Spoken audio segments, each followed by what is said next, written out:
যে অশ্বত্থ বটগাছের তলায় উনি বুদ্ধত্ব লাভ করেছিলেন, সেই গাছের সঙ্গে যে মন্দির, হিন্দু মাহান্ত ওরা দখল করে নিয়েছিল। অনাগারিক ধর্মপাল নিমন্ত্রিত ছিলেন এবং উনি ঠিক বসেছিলেন একদম বিবেকানন্দের পাশেই।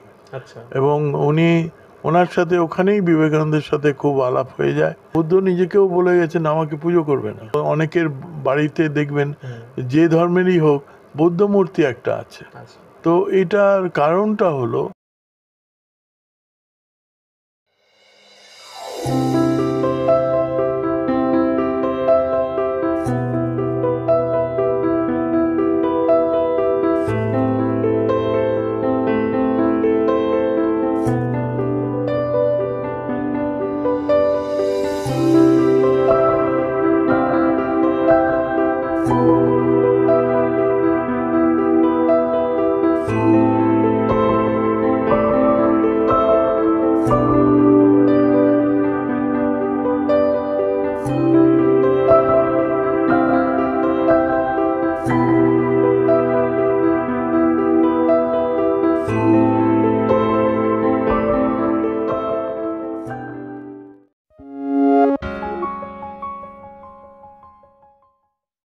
আচ্ছা, কলকাতার মধ্যে যদি বৌদ্ধদের মন্দির বা বৌদ্ধ মন্দিরের কথা বলি, তাহলে আপনার কি মনে পড়বে এই বৌদ্ধ মন্দিরটি কোথায় অবস্থিত?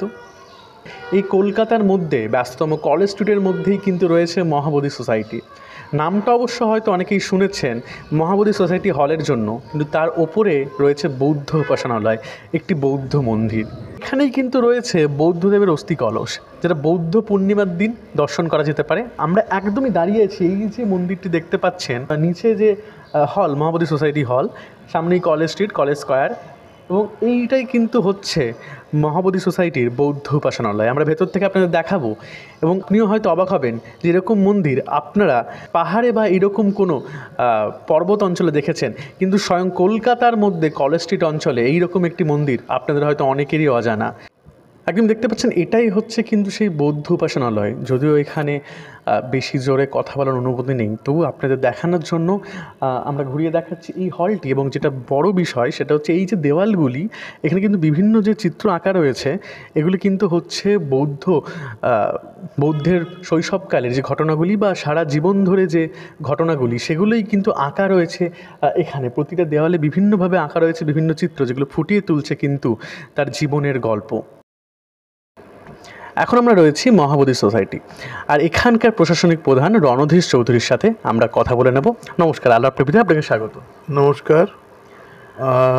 মহাবোধি সোসাইটি অফ ইন্ডিয়া একটি ইন্টারন্যাশনাল বৌদ্ধিস্ট প্রতিষ্ঠান। এটা প্রতিষ্ঠিত হয়েছিল 1891 সালে।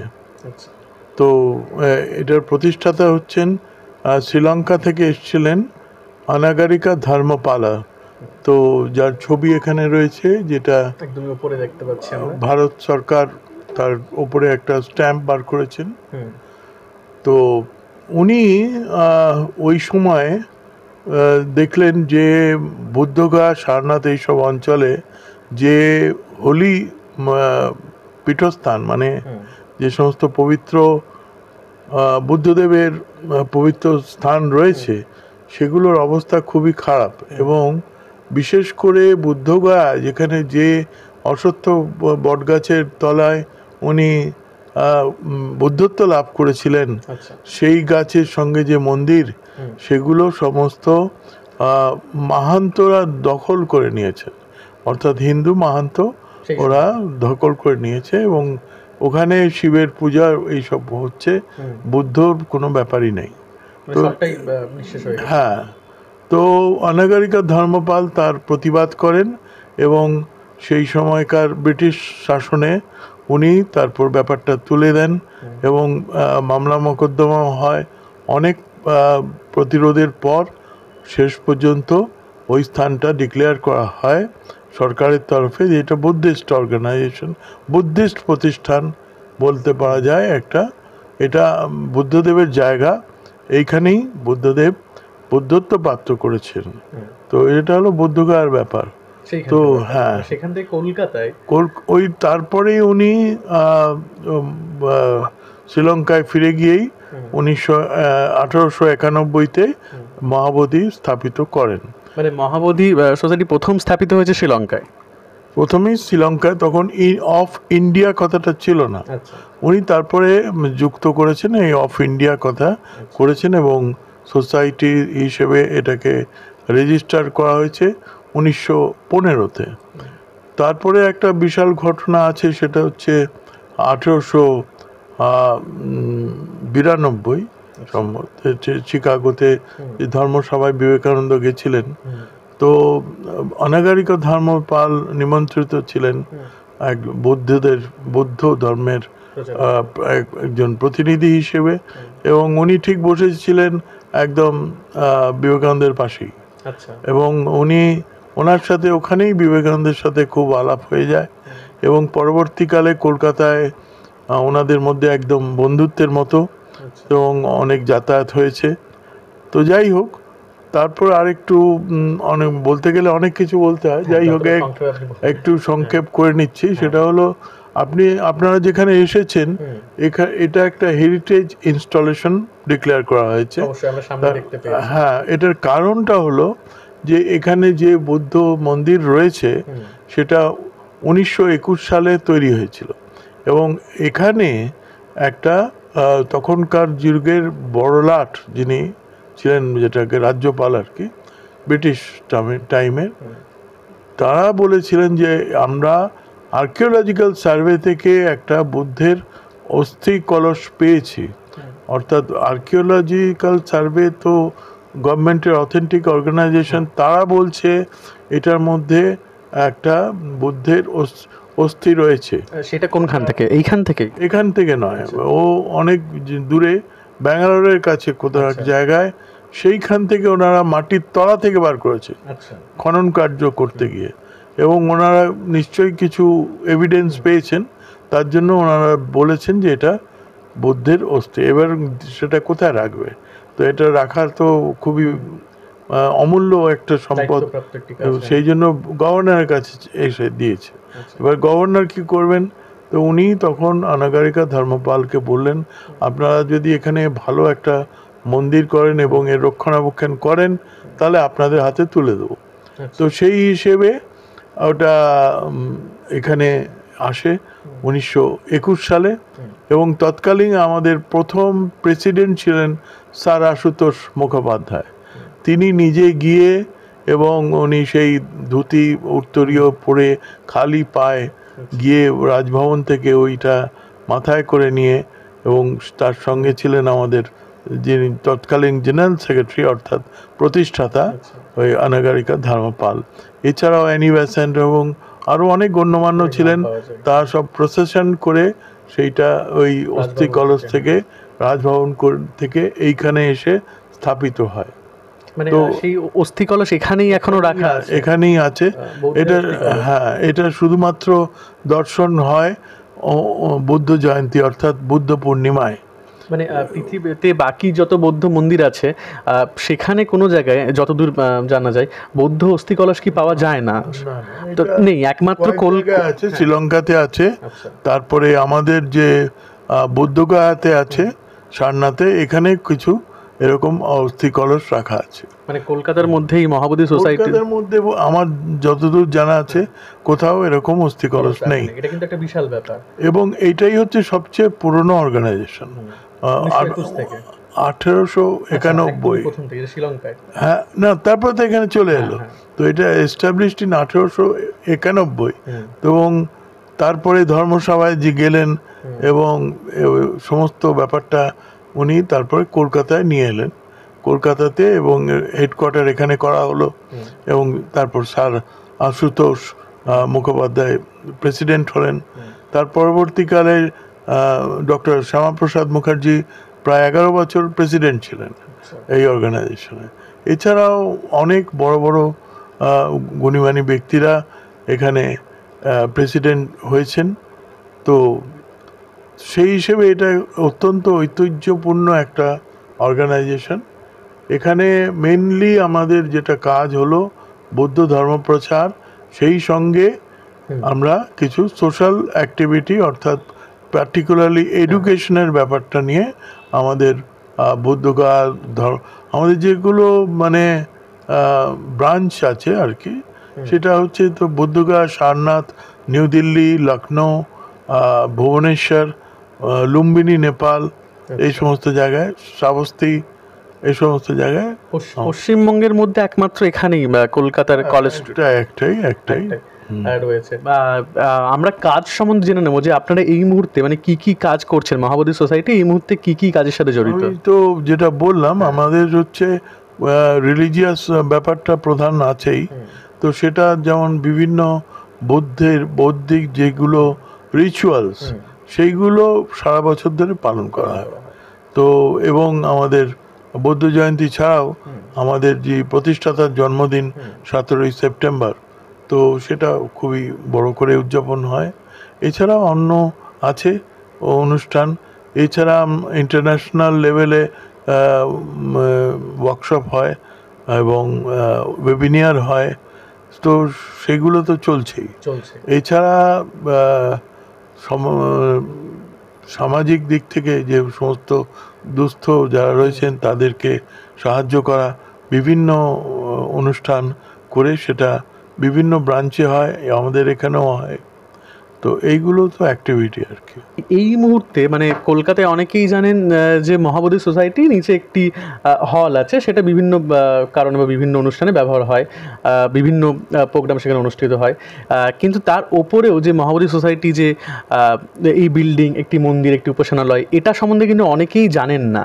এবার আপনার কি মনে হয় যে অনেক মানুষ না জানার কারণটি কি? দেখুন, আমরা তো এইভাবে বিশাল কোনো পাবলিসিটি আমাদের নেই, আমরা কাগজে কোথাও অ্যাডভার্টাইজ করি না।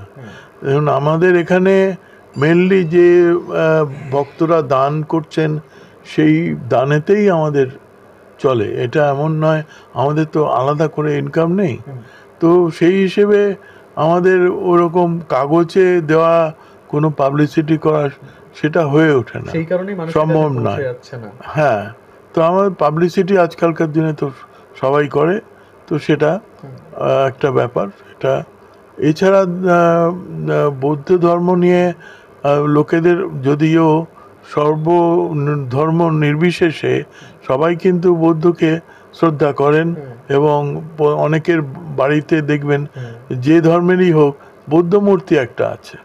তো এটার কারণটা হলো, বুদ্ধ যেটা বলে গেছেন, উনি কিন্তু এটাকে ঠিক ধর্ম বলে বলেননি। ওনার বক্তব্য ছিল ওয়ে অফ লাইফ, অর্থাৎ এই যে উনি যে উপলব্ধি হয়েছিল যে শোক, দুঃখ, তারপরে মৃত্যু, এগুলো হবে, জরা ব্যাধি, আপনারা জানেন সবাই গল্পগুলো, সিদ্ধার্থের গল্প। তো এইটা থেকে এগুলো হবে, কিন্তু এর থেকে কোনো মুক্তি নেই। কিন্তু এর মধ্যে থেকেও আপনি কি করে নিজেকে ভালো রাখতে পারেন, সেটাই হলো ওনার উপদেশ।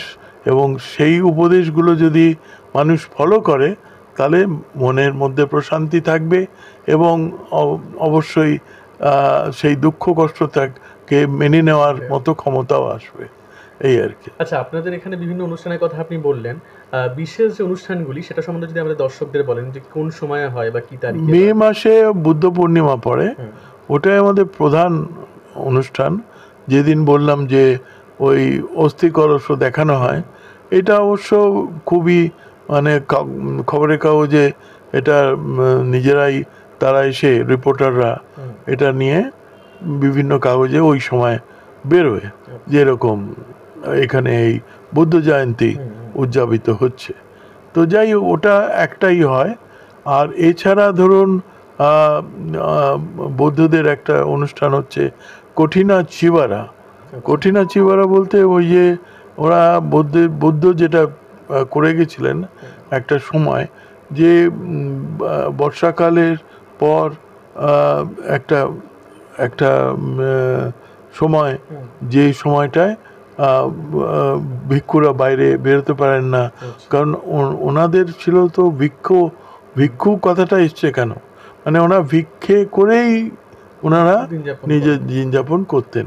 এটাই হচ্ছে বৌদ্ধদের বিনয়, যে তারা কিন্তু নিজেদের ভিক্ষুক মনে করেন, সেই জন্য ভিক্ষু বলা হয়। মানে প্রতিটা বৌদ্ধ ধর্মের অনুরাগী কি নিজেকে ভিক্ষুক মনে করেন? ভিক্ষু বলেন আর কি। অবশ্য বৌদ্ধ ধর্মের ভেতরেও বিভিন্ন রকমের শ্রেণী বিভাগ আছে, তো সেটা নিয়ে আমি যাচ্ছি না। যেমন আপনার লামা যেমন জানেন, সেটা একরকম ভাবে হয়। এরকম বিভিন্ন ভাবে যেটা অনেক ধর্মেতেই থাকে আর কি। যেমন হিন্দু ধর্মে কেউ বৈষ্ণব, কেউ কালী, কেউ শিব, এরকম আর কি। যে যাও, কিন্তু উপাসনাটা তো একটাই, অর্থাৎ সেই মহাশক্তিকে উপাসনা করা। আচ্ছা, এইখানে যদি কেউ আসতে চান, মানে সব কোন সময় আসবেন বা সবাই কি আসতে পারেন, এই সম্বন্ধে যদি কিছু বলেন। এখানে কোনো জাত ধর্মের ব্যাপার নেই, মন্দিরের দরজা উন্মুক্ত, এবং প্রতিটা পূর্ণিমাতে এখানে আমরা ভোগ দিই, অর্থাৎ মানে অন্নভোগ নয়, এটা পায়েস ভোগ, ক্ষীর আর কি, সেগুলো ডিস্ট্রিবিউট করা হয়। এবং ওটা পূর্ণিমাতে, কারণ ওই পূর্ণিমা হলো বৌদ্ধ ধর্মের একটা ভীষণ মানে ইম্পর্টেন্ট ব্যাপার। তো বুদ্ধ নিজেও বুদ্ধ পূর্ণিমার দিনেই উনি জন্মগ্রহণ করেছিলেন। আবার এক পূর্ণিমায় উনি বুদ্ধত্ব লাভ করেন, আবার আরেক পূর্ণিমায় উনি দেহ রাখেন। সবগুলোই কিন্তু পূর্ণিমা, মানে বুদ্ধদেবের, হ্যাঁ, বুদ্ধদেবের প্রতিটা ঘটনাই কিন্তু পূর্ণিমা। এইটা একটা বড় ব্যাপার। এছাড়া আরও আছে বিভিন্ন অনুষ্ঠান হয়, সেগুলো মেনলি বুদ্ধিস্টের মধ্যেই সীমাবদ্ধ থাকে। আচ্ছা আচ্ছা, অনেকেই মনে করেন বৌদ্ধ ধর্মের আদর্শ কিন্তু ফিকে হয়ে যাচ্ছে, অনেক মানুষের মতামত। এই নিয়ে আপনার কি মতামত? ফিকে, আমার তো মনে হয় সেটা একটা ব্যক্তিগত মত বলতে গেলে। মানে বাকি ধর্ম যেভাবে প্রকাশ পাচ্ছে বা মানুষের সামনে আসছে, না, এমনিতে তো বৌদ্ধ ধর্ম কিন্তু ভারতবর্ষে মাইনরিটি, এটা তো কোনো মেজর ধর্মের মধ্যে পড়ে না, মাইনরিটির মধ্যেই আছে। তো মাইনরিটির মধ্যেও এই বুদ্ধিস্টের সংখ্যা খুবই কম আর কি। তো এটা একটা সময় হয়েছিল যে প্রচারটা কিন্তু ওই বললাম না মাহান্তরা যে করেছিলেন, ওনারা ভেবেছিলেন যে বৌদ্ধ ধর্ম যদি এভাবে অগ্রসর হয় তাহলে একটা বিপদ, সুতরাং বুদ্ধিস্টদের মারধর করা হয়েছে, দেশ থেকে বিতাড়িত করে দেওয়া হয়েছে, এই সমস্ত হয়েছে। তারপরে জানেন যে সম্রাট অশোকই বুদ্ধ ধর্মের মেনলি প্রচারে করেছেন। তারপরে যে প্রচার বলতে গেলে কিন্তু অনেকটাই গ্যাপ হয়ে গেছে। তারপরে এই অনাগারিকা ধর্মপালই এসে বুদ্ধের জায়গাগুলোকে সংস্কার করা, সেটাকে বলে রেস্টোরেশন করা, সেটা করেছেন। এবং আবার প্রচারের জন্য উনি পুরো সারা পৃথিবীতে উনি ঘুরে বেরিয়েছেন, এইটা হয়েছে। কিন্তু তারপরে দেখুন উনি চলে যাওয়ার পর তো আবার সেটা যা হয় আর কি, মানে সেই রকম মহাপুরুষ ব্যক্তি হলেই তবেই না সম্ভব। তো বিবেকানন্দ তার দুখানা হচ্ছে না এখন, সেই রকম ব্যাপার। অনাগারিক পালও দুজন নেই। তো তিনি প্রচারকে অনেকটা এগিয়ে নিয়ে যেতে পেরেছিলেন, মানুষের কাছে পৌঁছে দিতে পেরেছিলেন। এই মুহূর্তে দাঁড়িয়ে মহাবোধি সোসাইটি বৌদ্ধ ধর্মের প্রচারের জন্য কি পদক্ষেপ নিচ্ছে? প্রচার বললে আমরা তো বিভিন্ন এমনিতে অনুষ্ঠানগুলো হয়, তাতে সবাইকেই ইনভাইট করা হয়, তো লিফলেট দিয়ে হোক, যেভাবে হোক। তো বৌদ্ধ পূর্ণিমায় এখানে কিন্তু প্রচুর ভিড় হয়, প্রচুর ভিড় হয়, তো অনেকেই আসেন। তো সেটা খুবই বুদ্ধ পূর্ণিমা একটা central government holiday, state government holiday, তো ন্যাচারালি তো এটা অনেকের জানা হয়ে গেছে। তো তারা ওই দিনটাতেই মেনলি প্রেফার করেন, সারাদিন ধরে লোক আসতেই থাকে। তো এই হলো ব্যাপার। আর এছাড়া প্রচারের বলতে আমরা বিভিন্ন ধর্মীয় যেটা সেমিনার বলতে পারেন বা ওয়ার্কশপ, এগুলো করা হয়। তাতে অবশ্যই আমি বলবো না যে একটা উপচে পড়া ভিড় হচ্ছে, তা নয়। তো আসছে, লোকে আসছে। এখন ব্যাপারটা হলো সেইভাবে বলতে গেলে যেটা অন্যান্য ধর্মের যেটা অতি উগ্রভাবে হয় সেরকমভাবে কিন্তু সেই উগ্রতাটা নেই। তো একবারে আমরা এটা বলতে গেলে অনেকটা মডেস্ট একটা অ্যাপ্রোচ।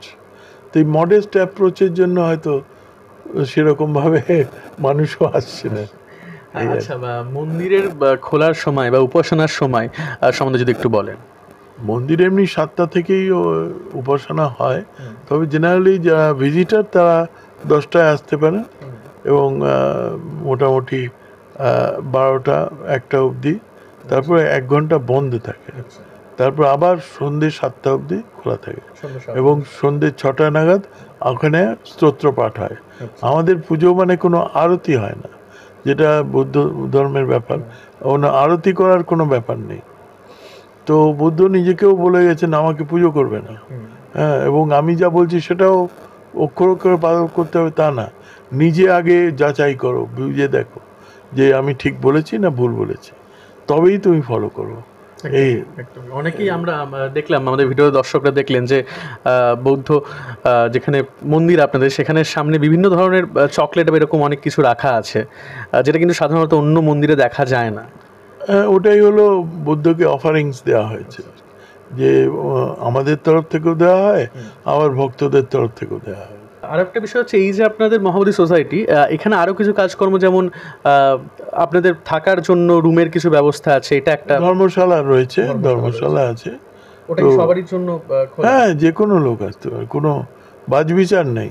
আচ্ছা, আর একটা বড় যেটা হয় সেটা হচ্ছে নিচের আপনাদের যে মহাবোধি সোসাইটি হল, ওই হলটা খুবই মানে বিখ্যাত, পরিচিত এবং বিখ্যাত এই জন্য বলছি যে ওই হলে কে না এসেছে, ওখানে রবীন্দ্রনাথ এসছেন, হ্যাঁ, ওখানে কি বলবো বিভিন্ন দেশের প্রধানরা এসছেন, জওহরলাল নেহরু এসছেন, এরকম আছেই অনেকেই, এবং আমাদের দিল্লি যে আছে, আপনি এই ছবি দেখেন ওখানে, যেখানে গান্ধী, ছবিগুলো সম্বন্ধে আমরা একটু দেখবো এরপরই। হ্যাঁ, গান্ধী এসছেন ওখানে, কুইন এলিজাবেথ এসছেন। অনেকে, আমরা একটু ছবিগুলো দেখে নিই, একটু আমাদের ঘুরিয়ে দেখাবেন। এখানে অনেক ছবি এখানে রাখা আছে, আমি যাব একদমই দেখতে পাচ্ছেন। হ্যাঁ, এটা হলো অনাগারিকা ধর্মপালের যেটা ডাক টিকিট প্রকাশিত হয়েছে ভারত সরকারের পক্ষে, সেটা একদম যে 2014 সালে প্রকাশিত হয়েছে। হ্যাঁ হ্যাঁ, 2014-তে। তারপরে আমাদের প্রথম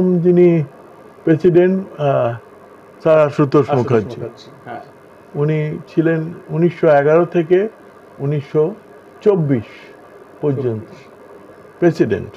এদিকে কিছু আমরা ছবি দেখতে পাচ্ছি, এগুলো মনে হয় তার পাশে আছেন ডক্টর শ্যামাপ্রসাদ মুখার্জি, উনি 1942 থেকে 1953, এত বছর ছিলেন। হ্যাঁ হ্যাঁ, এরকম আছেন অনেকেই।